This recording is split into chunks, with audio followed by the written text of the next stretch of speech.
Hello and welcome to our next Tarot On. We are on 18th of April 2020. My name's Marcus Katz. I'm taking us through a series of tarot lessons, discussions, events, readings, and so forth as we go through the global pandemic of 2020.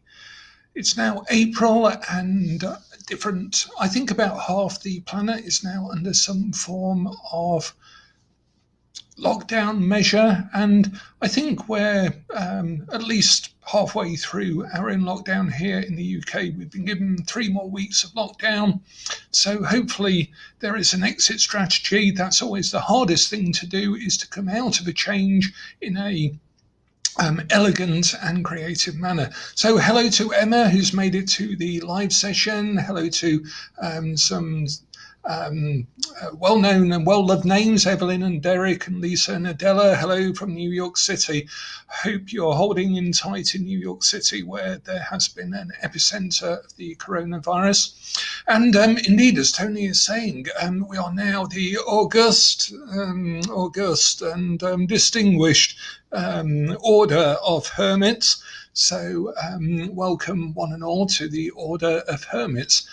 We have a secret handshake, which is done at a 6-foot distance by sort of waving your elbow and coughing into your elbow. This is our secret handshake, because it isn't a handshake. And hello to Evan and Diane and Adela, Sharon, everyone else. So Swan River is a nice place, by the sounds of it. It's a very evocative name for a place. So hello, Maria from Swan River. So get to know each other in the comments. Today we are doing our second part of our reading of our bedtime story. At the weekends we have a longer bedtime story, just to take a break from the tarot, although obviously this is a somewhat tarot-related story. I'm reading the short story, I Hope I Shall Arrive Soon, by Philip K. Dick, and this is the second half of it. So if you are watching this as a recording and you haven't watched the first half, then please go back and watch the first half of this reading. And a brief description of Philip K. Dick as a Gnostic author. It sounds science fiction, but in effect it's Gnosticism. The Gnostics hung around as different sects around the time of Christ, and had a lot of different belief systems that were then collated together a little bit later on and called Gnosticism as a general term. They had a lot of different belief systems. They were probably influenced by Hermetic thought, and 2 of the leading scholars in Kabbalah, Moshe Idel and Gershom Shalem, currently have or used to have a debate about the influence of Gnosticism on Kabbalah. And we know, obviously, that tarot got modeled on Kabbalah sort of quite relatively recently, from the French occultists, and then into Western esotericism through Eliphas Levi,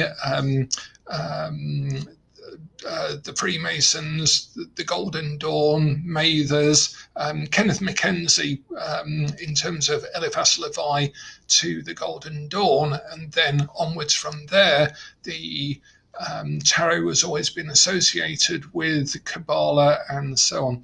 So as Tony's saying, back to the Matrix, or did we ever leave?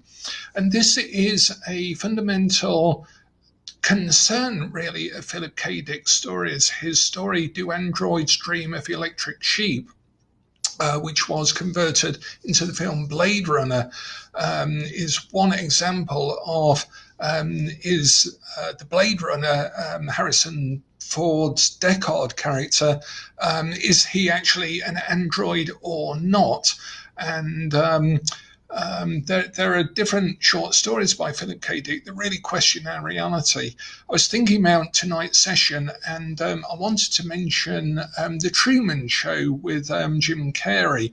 The Truman Show, the film called The Truman Show, is a beautiful example of sort of Philip K. Dick type of story.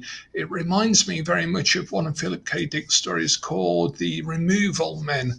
If you read The Removal Men, the short story, and then watch The Truman Show, there's very much a vibe between the two. And we're going to see that in our story at the moment, the second part of I Hope I Shall Arrive Soon, which I'll read in a moment. If you're looking for some tarot stuff, then go back to all of our previous sessions or tune back in tomorrow when we pick up on our tarot stuff again. Tonight is just short storytelling.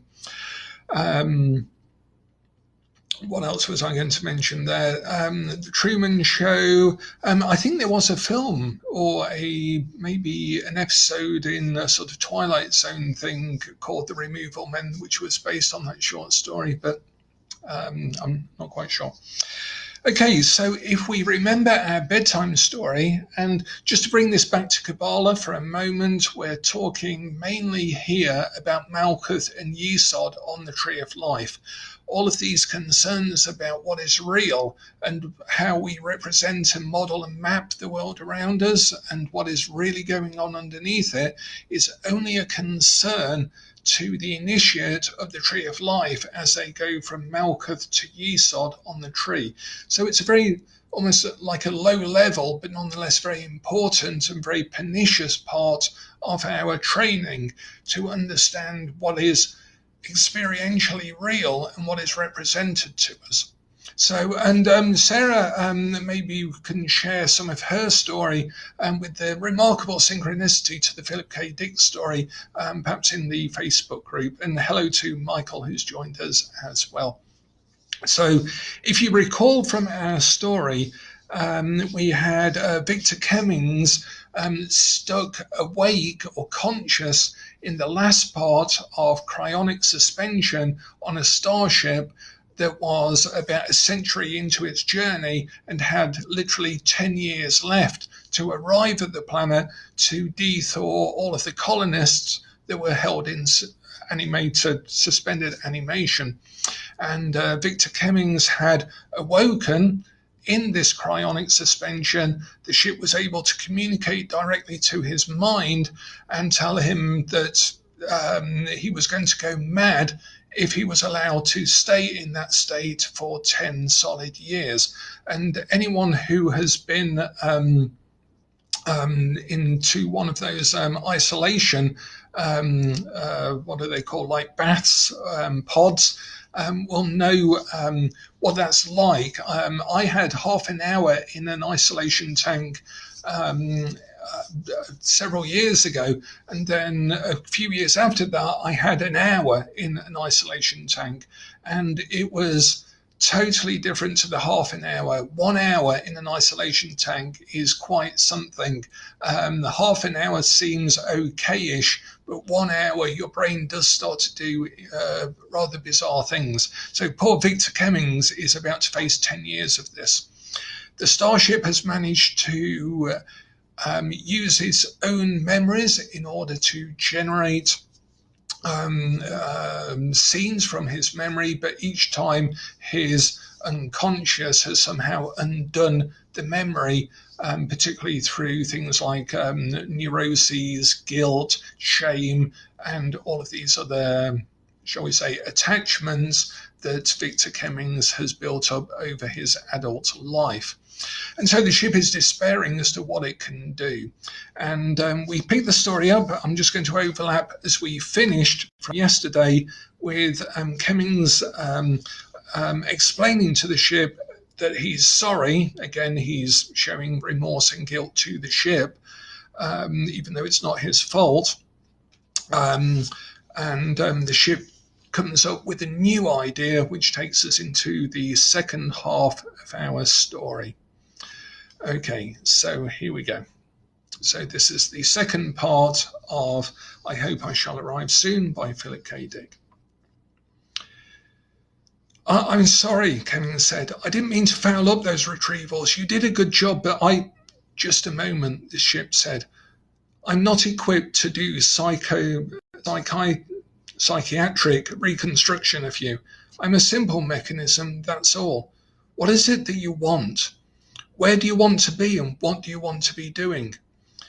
I want to arrive at our destination, Cummings said. I want this trip to be over. Ah, the ship thought. That is the solution. One by one, the cryonic system shut down. One by one, the people returned to life, among them Victor Cummings. What amazed him was the lack of a sense of the passage of time. He had entered the chamber, lain down, and felt the membrane cover him. The temperature began to drop. And now he stood on the ship's external platform, the unloading platform, gazing down at a verdant planetary landscape. This, he realized, is LR4-6, the colony world to which I've come in order to begin a new life. Looks good, a heavy-set woman beside him said. Yes, he said, and felt the newness of the landscape rush up at him, its promise of a beginning, something better than he had known the past 200 years.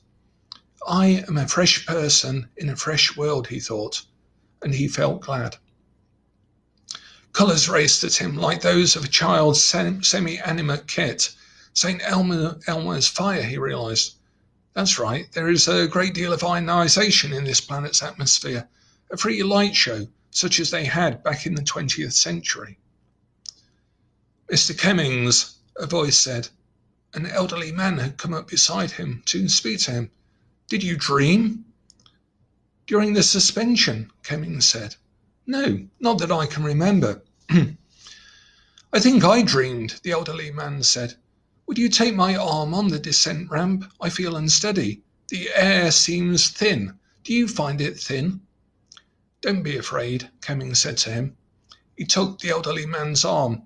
I'll help you down the ramp. Look, there's a guide coming this way. He'll arrange our processing for us. It's part of the package. We'll be taken to a resort hotel and given first-class accommodations. Read your brochure. He smiled at the uneasy older man to reassure him. You'd think our muscles would be nothing but flab after 10 years in suspension, the elderly man said. It's just like freezing peas, Cummings said. Holding on to the timid older man, he descended the ramp to the ground. You can store peas forever, and if you get them cold enough. My name's Shelton, the elderly man said. What? Cummings said, halting. A strange feeling moved through him. Don Shelton, the elderly man extended his hand. Reflexively, Cummings accepted it and they shook. What's the matter, Mr. Cummings? Are you all right? Sure, he said. I'm fine, but hungry. I'd like to get something to eat. I'd like to get to our hotel where I can take a shower and change my clothes. He wondered where their baggage could be found. Probably it would take the ship an hour to unload it. The ship was not particularly intelligent. In an intimate, confidential tone, elderly Mr. Shelton said, You know what I brought with me? A bottle of wild turkey bourbon. The best bourbon on earth. I'll bring it over to our hotel room and we'll share it, he nudged Cummings. I don't drink, Cummings said, only wine. He wondered if there were any good wines here on this distant colony world. Not distant now, he reflected. It's Earth that's distant. I should have done like Mr. Shelton and brought a few bottles with me. Shelton. What did the name remind him of? Something in his far past, in his early years. Something precious, along with good wine and a pretty, gentle young woman making crepe in an old-fashioned kitchen. Aching memories, memories that hurt. Presently, he stood by the bed in his hotel room, his suitcase open. He had begun to hang up his clothes. In the corner of the room, a TV hologram showed a newscaster. He ignored it, but liking the sound of a human voice, he kept it on. Did I have any dreams, he asked himself, during these past 10 years? His hand hurt. Gazing down, he saw a red welt, as if he had been stung. A bee stung me, he realized. But when? How? While I lay in cryonic suspension? Impossible. Yet he could see the welt and he could feel the pain. I'd better get something to put on it, he realized. There's undoubtedly a robot doctor in the hotel. It's a first-rate hotel. When the robot doctor had arrived and was treating the bee sting, Cummings said, I got this as punishment for killing the bird. Really? The robot doctor said. Everything that ever meant anything to me has been taken away from me, Cummings said. Martine, the poster, my little old house with the wine cellar. We had everything and now it's gone. Martine left me because of the bird. The bird you killed, the robot doctor said. God punished me. He took away all that was precious to me because of my sin. It wasn't Dorky's sin, it was my sin. But you were just a little boy, the robot doctor said. How did you know that? Cummings said. He pulled his hand away from the robot doctor's grasp. Something's wrong. You shouldn't have known that. Your mother told me, the robot doctor said. My mother didn't know, the robot doctor said. She figured it out.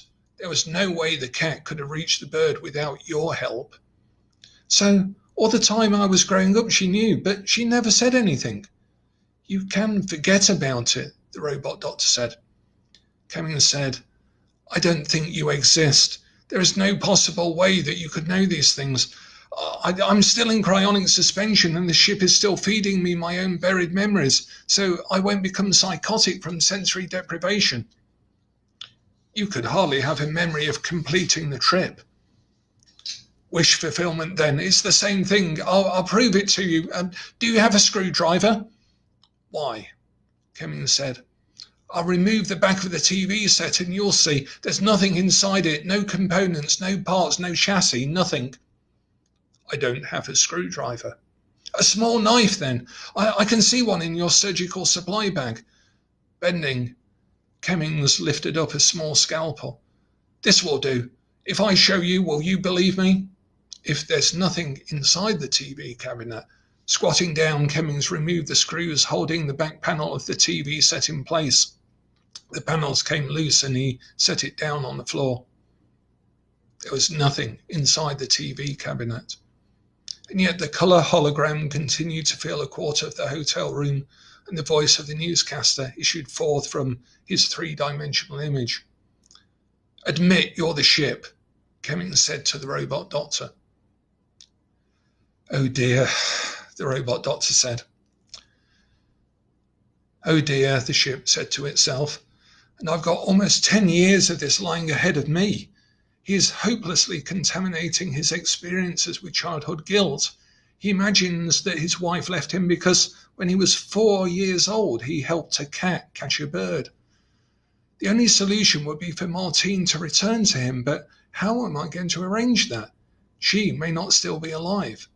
On the other hand, the ship reflected, maybe she is alive.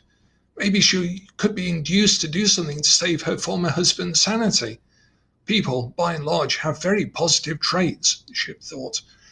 And 10 years from now, it will take a lot to save, or rather restore, his sanity. It will take something drastic, something I, myself, cannot do alone. Meanwhile, there was nothing to be done but recycle the wish-fulfillment arrival of the ship at its destination. I will run him through the arrival, the ship decided, and wipe his conscious memory clean and run him through it again and again. The only positive aspect of this, it reflected, is that it will give me something to do which may help preserve my sanity. Lying in cryonic suspension, faulty cryonic suspension, Victor Cummings imagined once again that the ship was touching down and he was being brought back to consciousness. Did you dream? A heavy-set woman asked him as the group of passengers gathered on the outer platform. I have the impression that I dreamed Early scenes from my life over a century ago. None that I can remember, Cummings said. He was eager to reach his hotel. A shower and a change of clothes would do wonders for his morale. He felt slightly depressed and wondered why. There's our guide, an elderly woman said. They're going to escort us to our accommodations. It's in the package, Cummings said. His depression remained.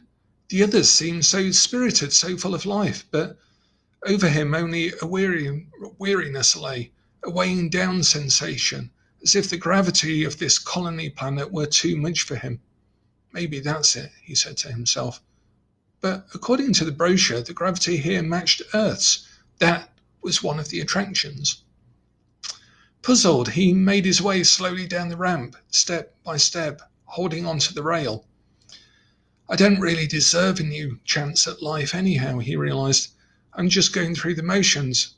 I am not like these other people. There is something wrong with me. I cannot remember what it is, but nonetheless it is there, in me, a bitter sense of pain or lack of worth. An insect landed on the back of Cummings' right hand, an old insect, weary with flight. He halted, watched it crawl across his knuckles. I could crush it, he thought. It's so obviously infirm, it won't live much longer anyway. He crushed it and felt great inner horror. What have I done, he asked himself. My first moment here and I've wiped out a little life. Is this my new beginning? Turning, he gazed back up at the ship. Maybe I ought to go back, he thought. Have them freeze me forever. I am a man of guilt, a man who destroys. Tears filled his eyes. And within its sentient works, the interstellar ship moaned. During the long 10 years remaining in the trip to the LR4 system, the ship had plenty of time to track down Martine Cummings. It explained the situation to her. She had emigrated to a vast orbiting dome in the Sirius system, found her situation unsatisfactory, and was en route back to Earth. Roused from her own cryonic suspension, she listened intently and then agreed to be at the colony world LR4-6 when her ex-husband arrived, if it was at all possible. Fortunately, it was possible. I don't think he'll recognize me, Martine said to the ship. I've allowed myself to age. I don't really approve of entirely halting the aging process. He'll be lucky if he recognizes anything, the ship thought. At the intersystem spaceport on the colony world of LR46, Martine stood waiting for the people aboard the ship to arrive at the outer platform. She wondered if she would recognize her former husband. She was a little afraid, but she was glad that she had gotten to LR46 in time. It had been close. Another week and his ship would have arrived before hers. Luck is on my side, she said to herself, and scrutinized the newly landed interstellar ship. People appeared on the platform. She saw him. Victor had changed very little. As he came down the ramp, holding onto the railing as if weary and hesitant, she came up to him, her hands thrust deep in the pockets of her coat. She felt shy, and when she spoke, she could hardly hear her own voice. Hi, Victor, she managed to say. He halted, gazed at her. I know you, he said. It's Martine, she said. Holding out his hand, he said, smiling, You heard about the trouble on the ship. The ship contacted me. She took his hand and held it. What an ordeal. Yeah, he said, recirculating memories forever. Did I ever tell you about a bee that I was trying to extricate from a spider's web when I was 4 years old? The idiotic bee stung me. He bent down and kissed her. It's good to see you, he said. Did the ship? It said it would try to have you here, but it wasn't sure if you could make it. As they walked toward the terminal building, Martine said, I was lucky. I managed to get a transfer to a military vehicle, a high-velocity drive ship that just shot along like a mad thing, a new propulsion system entirely. Victor Cummings said, I have spent more time in my own unconscious mind than any other human in history, worse than early 20th century psychoanalysts. And the same material over and over again. Did you know I was scared of my mother? I was scared of your mother, Martine said. They stood at the baggage depot, waiting for his luggage to appear. This looks like a really nice planet. Much better than where I was. I haven't been happy at all. So maybe there's a cosmic plan, he said, grinning. You look great. I'm old. Medical science, it was my decision. I like older people. She surveyed him. He has been hurt a lot by the cryonic malfunction, she said to herself. I can see it in his eyes. They look broken, broken eyes, torn down into pieces by fatigue and defeat, as if his buried early memories swam up and destroyed him. But it's over, she thought, and I did get here on time. At the bar in the terminal building, they sat having a drink. This old man got me to try wild turkey bourbon, Victor said. It's amazing bourbon. He says it's the best on earth. He brought a bottle with him from... His voice died into silence. One of your fellow passengers? Martine finished. I guess so, he said. Well, you can stop thinking of the birds and the bees, Martine said. Sex, he said, and laughed. Being stung by a bee, helping a cat catch a bird. That's all past. That cat, Victor said, has been dead 182 years. I figured it out while they were bringing us out of suspension. Probably just as well. Dorky. Dorky the killer cat. Nothing like Fat Freddy's cat. I had to sell the poster, Martine said, finally. He frowned. Remember, she said, you let me have it when we split up, which I always thought was really good of you. How much did you get for it? A lot. I should pay you something like, she calculated. Taking inflation into account, I should pay you about $2 million. Would you consider, he said, instead, in place of the money, my share of the sale of the poster, spending some time with me until I get used to the planet? Yes, she said, and she meant it very much. They finished their drinks and then, with his luggage transported by robot space cap, made their way to his hotel room. This is a nice room, Martine said, perched on the edge of the bed, and it has a hologram TV. Turn it on. There's no use turning it on, Victor Cummings said. He stood by the open closet, hanging up his shirts. Why not? Cummings said. There's nothing on it. Going over to the TV set, Martine turned it on. A hockey game materialized, projected out into the room in full colour, and the sound of the game assailed her ears. It works fine, she said. I know, he said. I can prove it to you. If you have a nail file or something, I'll unscrew the backplate and show you. But I can... Look at this. He paused in his work of hanging up his clothes. Watch me put my hand through the wall. He placed the palm of his right hand against the wall. See? His hand did not go through the wall because hands do not go through walls. His hand remained pressed against the wall and moving. And the foundation, he said, is rotting away. Come and sit down with me, Martine said. I've lived this often enough now, he said. I've lived this over and over again. I come out of suspension, I walk down the ramp, I get my luggage. Sometimes I have a drink at the bar and sometimes I come directly to my room. Usually I turn on the TV and then... He came over and held his hand toward her.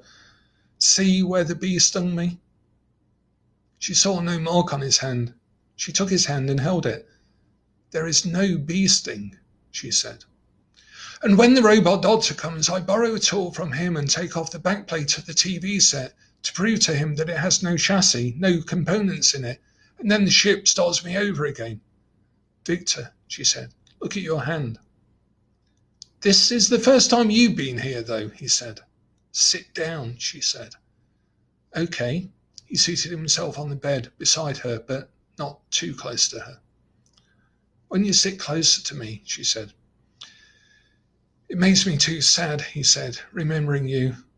I really loved you. I wish this was real. Martine said, I will sit with you until it is real for you. I'm going to try reliving the part with the cat, he said, and this time not pick up the cat and not let it get the bird. If I do that, maybe my life will change so that it turns into something happy. Maybe that is real. My real mistake was separating from you. Here, I'll put my hand through you. He placed his hand against her arm. The pressure of his muscles was vigorous. She felt the weight, the physical presence of him against her. See, he said, it goes right through you. And all of this, she said, because you killed a bird when you were a little boy.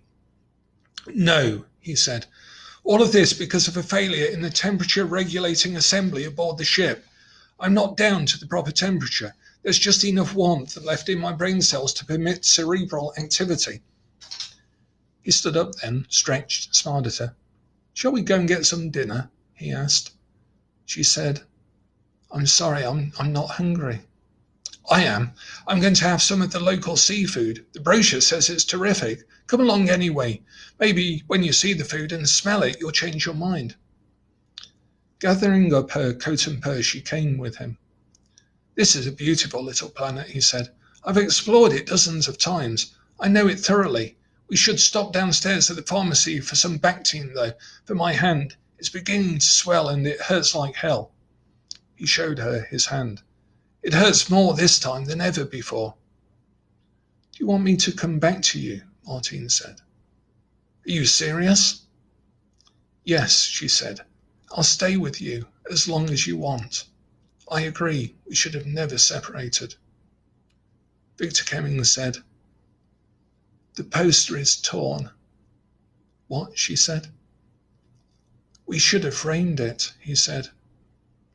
We didn't have enough sense to take care of it. Now it's torn. And the artist is dead.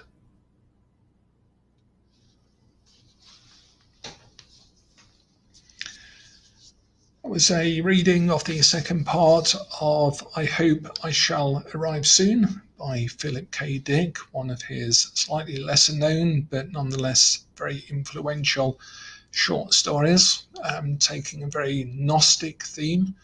I'm also reminded of the series of Westworld, which if you are into that sort of thing, Westworld in the first or second series had a similar line where not Dolores, Maeve, I think the character Maeve says to one of the cowboys, the safe was always empty.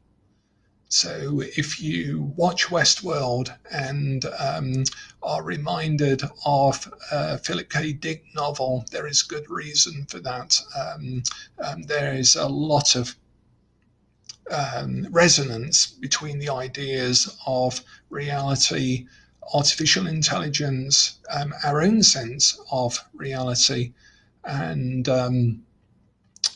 who we are in terms of our own identity, which was a thoroughly Gnostic theme, and it's a theme that we take very seriously in Western esotericism. The main pillar of the Tree of Life is basically a map of our states of identity from where we start off as a separate, indivisible, almost unit of personality, all the way through our ego, our persona, our awareness of our own existence, all the way up to transcendental awareness of our unity with all things. And the Tree of Life is a map of that. The Kabbalah is a map of that. The tarot illustrates that through correspondence. Alchemy provides a mechanism by which we can engineer our own awareness and attention towards those higher, more comprehensive, congruent, and consistent states of awareness. And this is why we teach tarot, I think. This is why tarot is such a useful gateway, an actual gate into a lot more deeper things than people might realize when they first start looking at a little deck of 78 cards that their sister bought them. They put up on a shelf, they read a magazine article, and here they are now reading tarot. I love the idea that as an artifact, tarot provides a gateway into, and indeed a language, into very deeper states of awareness, attention, spirituality, and mystic insight. So I hope you enjoyed that second part of the story. Tomorrow we're going to return to some basic tarot reading. Remind me tomorrow to tell you the story of the steam room vampire, because that was from a couple of days ago, but I didn't want to tell two stories in one evening. Just a side story about psychic vampires, which may amuse you and you may identify with very much, because we have all met psychic vampires. I look forward to your comments in the thread, in the Facebook page, and indeed, I think we are now the Fellowship of Hermits, when the Order of Hermits rather than Fellowship. When Tali and I ran the TarotCon event in Florida during Hurricane Matthew, we literally drove into the hurricane in order to arrive at the hotel to assemble those who make it before the flights had all been grounded and everything else. And on literally on paper, we rescheduled the entire 2-day convention on one bit of paper, with speakers that we had, with the workshops that we could run, with the timings that we had, with the group that we had. And well, I think I'll always remember that time as being very, very inspiring as to people of a like mind gathering together, talking, discussing, having fun, braving a hurricane, and then continuing on with their lives, having come together. And I think this is a similar sort of thing. So thank you a lot. If you have things you'd like me to discuss, then put them into the Facebook group, put them into this thread.